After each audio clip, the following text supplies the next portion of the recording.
Bom, gente, chegamos ao final da nossa caminhada, nosso último encontro, nossa última aula, e a gente vai trabalhar o livro do Apocalipse. 1 Tessalonicenses 4, 16 e 18 diz assim: Pois dada a ordem, com a voz do arcanjo e o ressoar da trombeta de Deus, o próprio Senhor descerá do céu, e os mortos em Cristo ressuscitarão primeiro. Depois disso, os que estivermos vivos, seremos arrebatados juntamente com eles nas nuvens, para o encontro com o Senhor nos ares, e assim estaremos com o Senhor para sempre. Consolem-se uns aos outros com estas palavras. É interessante quando a gente pensa sobre as últimas coisas, sobre o fim do mundo, em geral a gente tem uma visão um pouco catastrófica, alguma coisa que vai ser terrível, uma coisa assim de muita morte, temor. Mas é interessante esse trecho de Tessalonicenses que quando ele fala sobre últimas coisas, e o livro do Apocalipse significa em grego últimas coisas, últimos acontecimentos, ele fala que Paulo diz que a gente deve se consolar uns aos outros com essas palavras.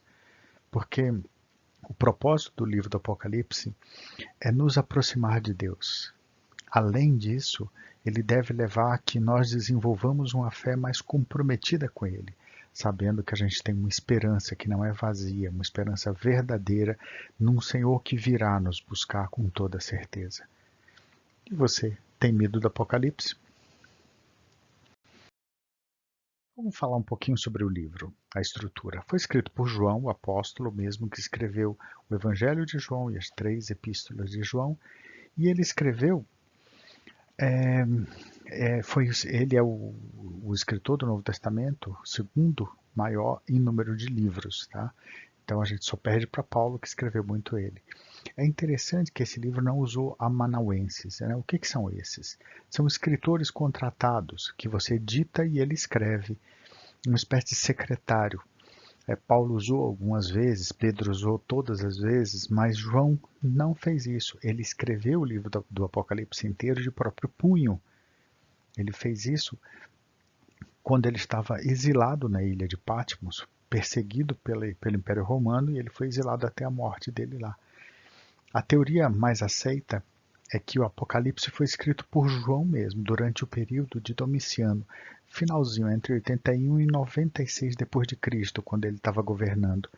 E ele escreveu esse livro por volta do ano 95, no final do reinado dele. Irineu, que é um dos pais da igreja, cita, ele era discípulo, né, do próprio João, né?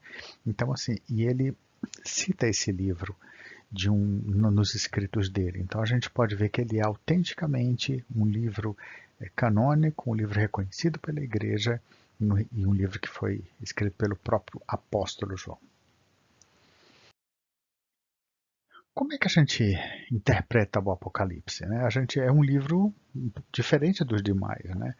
Então, quais são os métodos? Você tem um método chamado de método preterista. Basicamente, ele vê o livro como refletindo a realidade do tempo de João, ou seja, ele conta exatamente o que aconteceu na época de João, como se João simplesmente tivesse relatado, feito uma reportagem sobre o tempo. O outro método é o método idealista.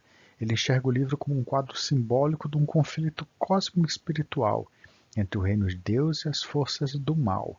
Isso só é um pouco complicado porque remete muito ao maniqueísmo, aquela ideia de que o mundo está dividindo entre o lado bom, o Deus do bem, e o lado mal, o Deus do mal, e os dois estão brigando. Mas um método idealista vê claramente essa profusão de lutas de forças.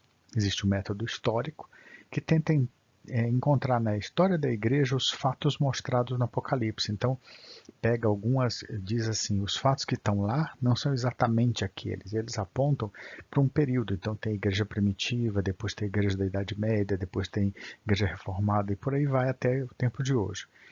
E o método futurista é um livro que fala que grande parte dele é uma profecia relativa a acontecimentos futuros e cheio de simbolismo, cheio de figuras simbólicas que vão contando a história até o encerrar dos tempos. E por que a gente tem que usar a linguagem figurada, gente? Ora, Lembre-se qual foi o contexto. João estava vivendo sob perseguição do Império Romano. Então, apontava para os crimes de Césares e para a queda de Roma. Por isso é que ele vai falar de Grande Babilônia, vai falar de alguns símbolos que remetem muito a Roma. E, obviamente, o que ele estava querendo fazer era uma crítica política à atuação dos Césares, né? Com o cerceamento da liberdade. E se ele não usasse isso, poderia perder a sua capacidade de atualização. João sabia, e o Espírito Santo sabia, que aquela situação de perseguição não ia acontecer só naquele momento, ia acontecer em outros. E que com toda certeza seriam necessários as consolações, seria necessário as profecias que têm essa finalidade de denúncia e de aproximar a gente de Deus. Por fim, ele teria que ser contextualizado em todas as épocas e tempos para que você pudesse entender o que ia acontecer no futuro, mas sem necessariamente se prender a isso como se fosse alguma coisa limitante, né? E, obviamente, todas aquelas figuras, todas aquelas metáforas que foram usadas, elas são plenamente compreendidas por quem? Por quem é cristão. Quem não é de Cristo, quem não é da igreja, quem não compreende o contexto, não entenderia muito bem o dragão, a mulher sendo vencida, o anticristo e por aí vai. E o livro do Apocalipse, infelizmente, ele tem sido um palco de muita briga, né? Tem até essa frase que brincalhona, mas é interessante, que fala que milênio é o período de 1000 anos durante os quais os cristãos brigarão por uma interpretação apropriada do livro do Apocalipse. Na verdade, milênio é outra coisa, mas é engraçado pensar que tem tanta gente perdendo tanto tempo e brigando tanto por causa disso, porque a gente diverge, a gente discute, a gente às vezes até impõe ao outro a nossa maneira de pensar, ou seja, ou você pensa que nem eu, então nem crente você é, nem de Cristo você é. E enquanto quando a gente pega lá 1 Coríntios 15, 24, fala que quando então virá o fim, quando ele entregar o reino de Deus, o Pai e tudo, quando ele tiver destruído todo o domínio, autoridade, todo o poder, então isso será dele, será de Cristo. E ninguém discorda disso. Todo mundo sabe que um dia Jesus voltará. Todo mundo concorda que é ele quem vai reinar até o final dos tempos. Todo mundo sabe que é Cristo que vai vir e julgar todos os vivos e os mortos. Agora a gente diverge um pouquinho sobre quando e como isso vai acontecer, né? Vamos pegar alguns conceitos básicos para a gente poder entender o livro do Apocalipse. O primeiro deles é o que é vinda de Cristo. Gente, Cristo veio, nasceu como criança, cresceu, a gente viu nos evangelhos isso, e depois ele veio proclamando a salvação. E ele falou: eu vou para o Pai, mas eu voltarei. E essa segunda vinda é a segunda vinda para vir julgar e estabelecer um reino eterno. Outro conceito é o conceito de arrebatamento. A gente viu lá em Tessalonicenses isso. No final dos tempos, haverá a ressurreição dos mortos e os vivos vão subir e encontrar com Jesus nos ares quando ele aparecer. E a Bíblia diz que todo olho o verá. O que é o juízo final? Bom, o juízo final não é o arrebatamento. O arrebatamento é simplesmente a retirada dos crentes de uma determinada situação, agora aqui, no mundo que a gente vive. O juízo final é o julgamento de todas as pessoas. E o livro de Apocalipse, lá no finalzinho, lá no capítulo 20, diz que alguém, né, que Jesus Cristo vai sentar no trono branco e todas as pessoas vão passar diante dele. E ele vai julgar todas elas. E esse juízo vai ser de acordo com as suas obras. Aí remete a gente aos trechos do Evangelho, que ele fala que ele vai separar as ovelhas dos bodes e assim por diante. Outro conceito é o milênio, que a gente já falou. Milênio significa 1000 anos, mas esse período é um período de 1000, mas pode ser literal ou simbólico. Lembre-se que a Bíblia diz que 1000 anos para Deus é como um dia, né? E um dia é como 1000 anos. Então ele pode ser simbólico ou ele pode ser literal. O importante é que Cristo vai reinar durante esse período. O que são dispensações? Dispensações são períodos da história associados à profecia de Daniel. Daniel fala que nós teremos que desde o momento que ele escreveu o livro são 70 semanas, né? E essas semanas elas coincidem com períodos de onde tem alguma característica da atuação de Deus, da dispensação de Deus nesse momento. E todas as pessoas que acreditam na dispensação como as 70 semanas dizem que houve uma interrupção na 69ª semana, quando Jesus entra em Jerusalém. Depois há uma pausa chamada de dispensação da graça ou da igreja, onde todas as pessoas são chamadas a aceitar Cristo. Depois, quando ele volta, aí essa última semana de Daniel se acaba, né? Começa a reinar, né? A ser acontecida, né, gente? O que é tribulação? Tribulação significa sofrimento. Sofrimento por conta das perseguições em relação àqueles que são fiéis. E o Apocalipse fala de duas testemunhas. Você já deve ter ouvido falar das testemunhas do Apocalipse. No livro do Apocalipse fala que duas testemunhas vão pregar na cidade de Jerusalém. E os escritores dizem que muito provavelmente vai ser Moisés e Elias, porque os dois não encontraram a morte, né? Moisés simplesmente sumiu nas montanhas e Elias foi levado com carruagem de fogo. Então eles teriam a oportunidade de voltar, terminar suas vidas aqui, testemunhando de Cristo. Como é que a gente pode entender o livro do Apocalipse como um todo? Vamos pensar num esboço macro.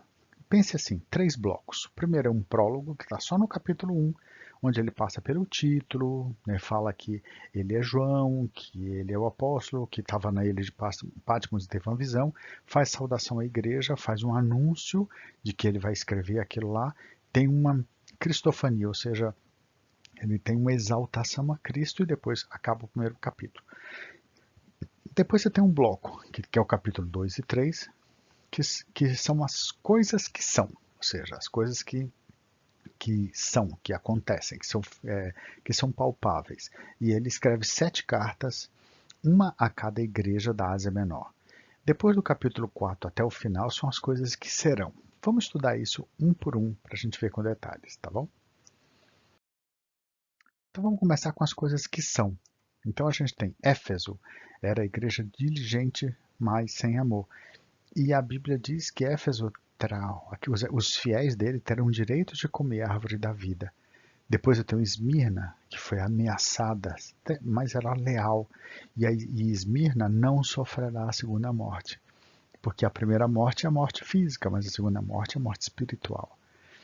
Pérgamo é uma igreja fiel e comprometida, nem sempre com a coisa certa, né? Mas aqueles que são fiéis dele comerão o maná e terão um novo nome. Tiatira é a igreja que está crescendo, mas ela está crescendo de uma forma meio incompleta. E recebem a promessa de ter autoridade sobre todas as nações. Sardes é professante, mas é meio incoerente. Ela não sabe muito bem como se comprometer diante das atribuições, das tentações, das provocações do mundo. E diz que aqueles que conseguirem passar receberão um vestido branco, simbolizando a santidade e pureza. Filadélfia é uma igreja pequena, porém segura, né? E é interessante porque ela é pequena, mas ela recebe a promessa de ser a coluna do santuário. Laodiceia é uma igreja satisfeita, mas é incompleta. Infelizmente, ela era uma igreja que não tinha assim tanta vontade de se completar em todos os detalhes. Mas o Senhor diz que aqueles que forem fiéis se sentarão com o Senhor. Isso são as coisas que são. E as coisas que serão? As coisas que serão são 7 ciclos e uma conclusão. Eu tenho o primeiro ciclo, é a abertura dos 7 selos. Depois, o segundo ciclo é o som das 7 trombetas. O terceiro ciclo são 7 personagens apocalípticos. O ciclo 4 são as últimas 7 pragas. Ciclo 5, a Babilônia, a grande prostituta. Ciclo 6, conflito desse pessoal que que era anticristo, né? E o próprio Cristo e o triunfo acontece no ciclo 6. No ciclo 7 é o milênio, que é o período onde Cristo reina durante 1000 anos, né? Está descrito no capítulo 20. E aí, por fim, tem a conclusão, capítulo 21 e 22. Ok? Vamos ver isso agora com um pouquinho mais de detalhe, cada um desses pedaços. Vamos lá. Ciclo 1. Ciclo 1, ela fala que você tem sete selos. E esses selos, à medida que eles são abertos, selos, lembre-se que não é selo que nem que você coloca que tem um valor no canto da carta. Selo aqui é quase um lacre, né? Naquela época se derramava parafina, né? E depois se estampava com um anel. O selo é isso, e quando você queria abrir, você quebrava o selo. Então, era isso que é feito. Então, você tem o primeiro selo, vem um cavalo branco, que é o cavalo da conquista. Depois o segundo, que é o cavalo vermelho, que é o da guerra. O terceiro, que é o cavalo preto, da fome.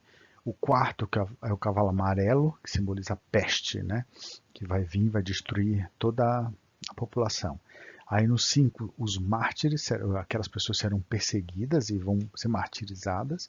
Depois tem um terremoto e com isso vem um juízo. E por fim o sétimo selo, quando ele é aberto, o templo se enche de incenso, no sentido de intercessão ao Senhor. E acontece a vitória. E no começo, quando ele é aberto, o sétimo selo, há um silêncio no céu assim absurdo. Você imagina uma multidão de pessoas que estavam lá, de todas as pessoas que foram martirizadas, todas as pessoas que estavam presentes, todos os anjos, todo mundo louvando e adorando a Deus, e simplesmente faz-se silêncio. E com isso você tem os 7 selos abertos, e aí no último selo acontece então a entrega de 7 trombetas.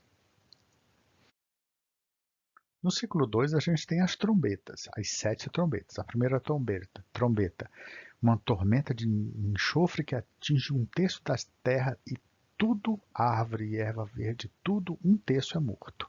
Depois a segunda trombeta tem uma erupção, e essa erupção atinge um terço do mar, e todas as suas criaturas e todas as embarcações são destruídas. A terceira trombeta cai uma estrela e atinge um terço dos rios, um terço das fontes de água, tornando-as amargas. Você tem aqui um problema ecológico muito sério, né? Pegando a terra, pegando o mar, pegando as águas. A quarta trombeta é um eclipse, que atinge um terço do sol, lua, estrelas e escurece um terço do dia e da noite. Então você tem agora uma escuridão tomando conta de toda a terra. A quinta trombeta, gafanhotos e 5 meses de tormento sobre todos aqueles que não têm o selo do Deus vivo. Então, nesse período há um grande sofrimento, durante 5 meses, né? Quase meio ano.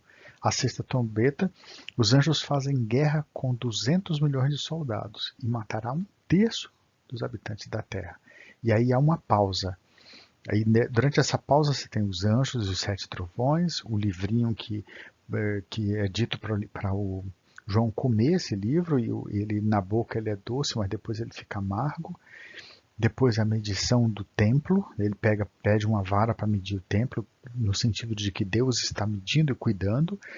Aí acontecem as 2 testemunhas que a gente tinha falado, elas dão um testemunho e elas são mortas. Então toca-se a 7ª trombeta e a lei de Deus é estampada no céu, anunciam a sua vitória e aí então todo mundo teme a esse Senhor. O ciclo 3 e 4, você tem 7 personagens e 7 pragas, né, como a gente tinha falado lá. Então você tem a mulher vestida de sol, que ela sofre dores de parto, tem um dragão que quer devorar, ela foge para o deserto, esse dragão é derrotado, jogado na terra, persegue a mulher e seus filhos durante 3 anos e meio. A referência dos 3 anos e meio a um período de tribulação, muito sério, né? E essa tribulação vai vir de uma maneira muito contundente sobre as pessoas que estiverem ali ainda. Aí eu tenho 2 bestas, né, no capítulo 13, né, uma besta do mar, que tem 10 chifres, 7 cabeças, 10 diademas, e junto com o dragão ele é adorado. É interessante que aqui, o que significa isso? É o anticristo. O anticristo é um poder político. 10 chifres, 7 cabeças, 10 diademas tem a ver com composição. A gente não sabe muito bem o que é, mas podem significar 10 estados ou 10 países com 7 dirigentes ou 7 organizações, e as diademas podem ser algumas organizações ou algumas empresas. Então a gente não sabe, mas a gente sabe o seguinte, que há um poder político envolvido muito seriamente nesse período. E depois a segunda besta é a besta da terra. Ela tem 2 chifres. E ela faz todos adorarem o dragão e a primeira besta, o falso profeta, e o seu número é 666. E esse é o poder religioso.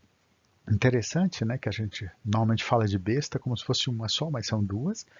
E a segunda besta é a que tem a ver com o poder religioso, ela que se chama de 666.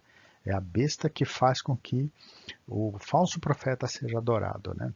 Aí acontece, então, aqui uma pausa, e vem 144 mil, que são 144 mil pessoas que não se contaminam durante esse período de 3 anos e meio que são perseguidos. E eles são juntos, eles estão respondendo ao comandante, que é o Cordeiro, e 3 anjos saem pela terra proclamando o juízo. E aí, então, vem o 4º anjo, que é o Filho do Homem com uma foice, e aí ela traz sobre todos o juízo que havia sido prometido, né?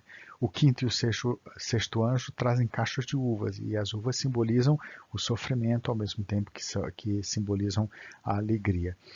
Então, no final, eu tenho a exultação dos redimidos, né? São 7 anjos com taças, então você tem um mar de vidro com fogo.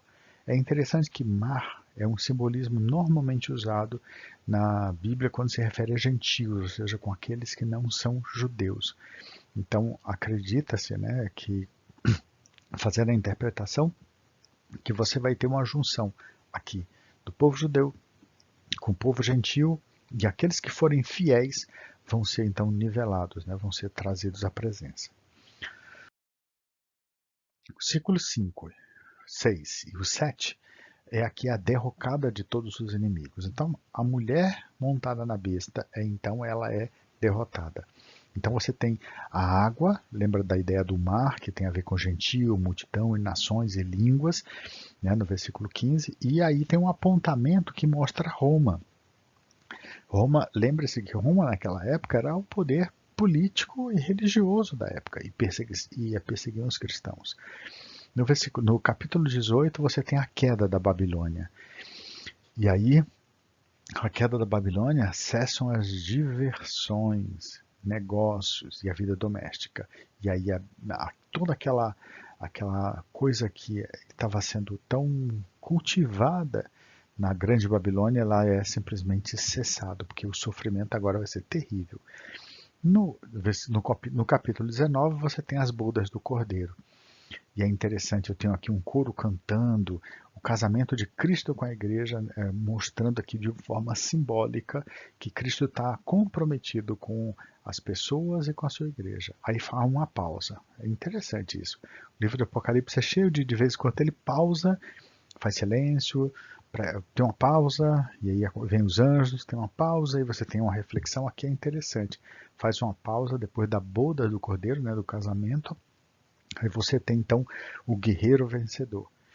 A besta reúne os seus exércitos, a besta e o falso profeta então lutam contra Cristo e os fiéis. E aí eles são derrotados, e a Bíblia fala que essa batalha vai acontecer no Vale do Armagedon, que é um vale que está em Israel, que tem umas características bem interessantes. Ela é grande, montanhoso, e tem um vale no meio e tem bastante espaço ali. E aí no Vale do Armagedon acontece o confronto final, e é onde o falso profeta e a besta são derrotados e são jogados então no lago do fogo do inferno. Depois Satanás que é o terceiro inimigo, é aprisionado, né, e é amarrado. É interessante aqui para a gente pensar que é o período que acontece o milênio, né, que a gente tinha falado. Então durante 1000 anos ele fica preso. E aí depois de 1000 anos ele é solto e de novo ele se revolta, vai contra o Senhor, tenta retomar suas forças, mas ele é vencido, e aí ele é para sempre vencido, jogado também no lago do fogo para o lago de fogo, onde estavam a besta e o falso profeta, e a partir daí ele é atormentado até o final dos tempos. Então aquela ideia de que a gente tem de que Satanás é o senhor dos infernos, é que é ele quem atormenta as pobres das almas infelizes e pecadoras, é assim, essa ideia é uma ideia de Dante Alighieri, né, no livro dele, A Divina Comédia, que não tem fundamento bíblico. O que a Bíblia diz é que quem é o senhor dos infernos é Deus. Ele é tanto senhor do céu, da terra, dos infernos, ele é senhor de todas as coisas. Então ele criou tudo. E ele fez o inferno para poder punir esses especiais. Então você tem lá a besta, o falso profeta e Satanás jogados lá. E eles serão atormentados porque eles não podem contemplar e suportar a glória do Senhor. E eles vão passar a eternidade contemplando a glória do Senhor. Depois disso, acontece o grande trono branco, no final do capítulo 20. Lembra do que eu já falei? O trono branco é onde ele vai julgar todas as pessoas que não são remidos. O que é redimidos? O que é isso? Todos aqueles que não aceitaram Jesus. Por quê? Porque a Bíblia diz que quem aceita Jesus não será condenado, porque já está salvo. Mas aquele que não o crê, esse vai ter que passar por esse período. E passando por esse período, então, ele tem essa possibilidade. Ele é julgado no trono branco. E vai ser terrível, porque eles vão ser julgados de acordo com as suas obras. E é muito complicado isso. E aí a gente tem a conclusão do livro. Na conclusão, a gente tem o destino dos remidos, que vão para um tabernáculo, que significa comunhão perfeita com Deus, né? Porque diz que Deus vai estar conosco até o final dos tempos, e não haverá mais separação disso. E fala de uma cidade, é interessante. Uma cidade que está sob proteção de Deus, porque a cidade é o lugar onde os muros permitem que você seja protegido, né? Da mesma maneira, você tem essa cidade, né, Nova Jerusalém, que também é chamada de a noiva do Cordeiro. E é interessante que as dimensões são um cubo, elas têm a mesma quantidade, né, a dimensão dela é igual, e ela tem camadas de pedras preciosas. É muito bonito essa leitura aqui, eu vou deixar para vocês, está lá no capítulo 21. Depois fala de um jardim que simboliza a alegria e o suprimento das necessidades. Então ele fala que nesse jardim tem a água da vida, que sacia toda a sede. A árvore da vida aqui é interessante, que o fruto é alimento e as folhas curam todas as doenças. Aquela árvore da vida que está lá no Jardim do Éden, agora ela vai ser liberada para as pessoas. E ela vai curar toda doença e vai aliviar todo o sofrimento.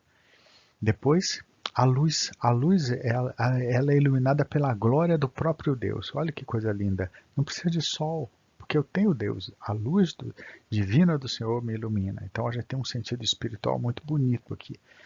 Depois, o finalzinho ele vai falar sobre essa profecia, e como toda profecia, tem sempre umas advertências sobre não acrescente, não apague, não retire nada, e um prólogo que é a conclusão disso. Então, o livro do Apocalipse é sumarizado aqui, mas eu queria deixar mais uma mensagem para você.